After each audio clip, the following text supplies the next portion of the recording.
Tere! Mina olen Juhan Koppel, Rakett 69 teadustoimetaja ja näitan teile, kuidas lahendada Rakett 69 inertsiaallabürinti. Minu eesmärk on toimetada see mutter siit finišisse, mis asub laua teises otsas, kuid ma ei tohi seda mutterit puudutada ega millegagi lükata. Selle ülesande lahendamiseks kasutame ära selle mutri inertsust ehk siis selle soovi omada oma endist kiirust. Kõigepealt anname sellele mutrile kiiruse liigutades lauda ning kui liigutame lauda järsult teises suunas, siis see mutter jätkab oma endist liikumist enne peatumist.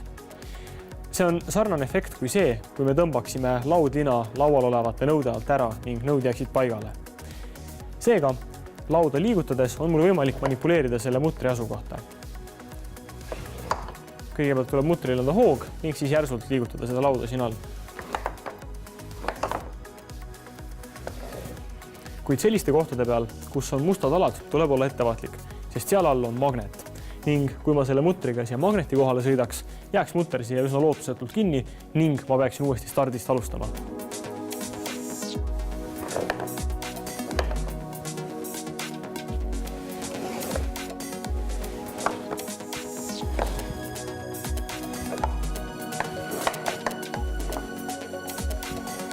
Nagu näha, siis see mutter ka küllaltki palju põrkab nende seinte vahel. Seega tuleb liigutused teha täpselt parajad, kuid liiga tugev liigutus võib tuua kaasa hoopis vastupidise tulemuse. Näiteks võib see mutter hoopis teisele poole tagasi lennata. Siin ääres tuleb olla eriti ettevaatlik, sest siin ei ole piiret ja kui mutter väljalt maha kukub, siis peame me algusest uuesti alustama. Seega väikeste liigutustega liigutame selle mutri ohualast eemale.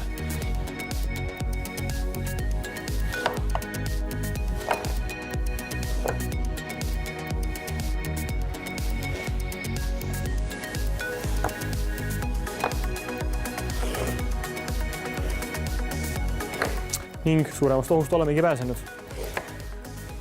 Kuid keerulisi kohti ootab ees veel.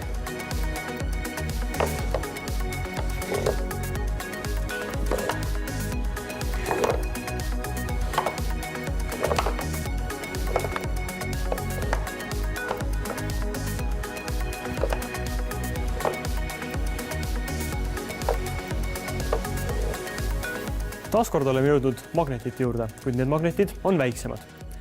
Proovime neist otse üle sõita. Selgub, et meie mutter jääb siiski ka nende väikeste magnetite külge kinni, nii et targem on ka neid vältida.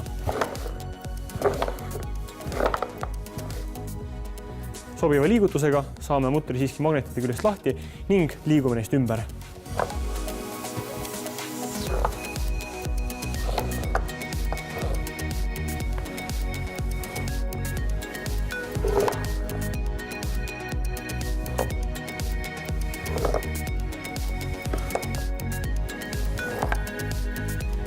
Taaskord oleme jõudnud magnetite juurde.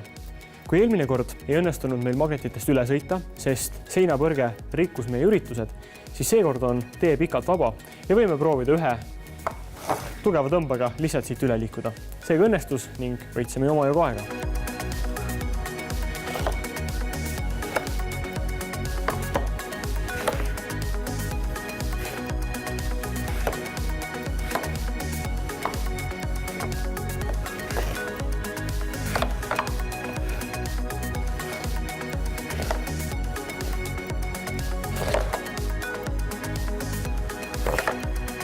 Ja olemegi jõudnud finiši sirgele.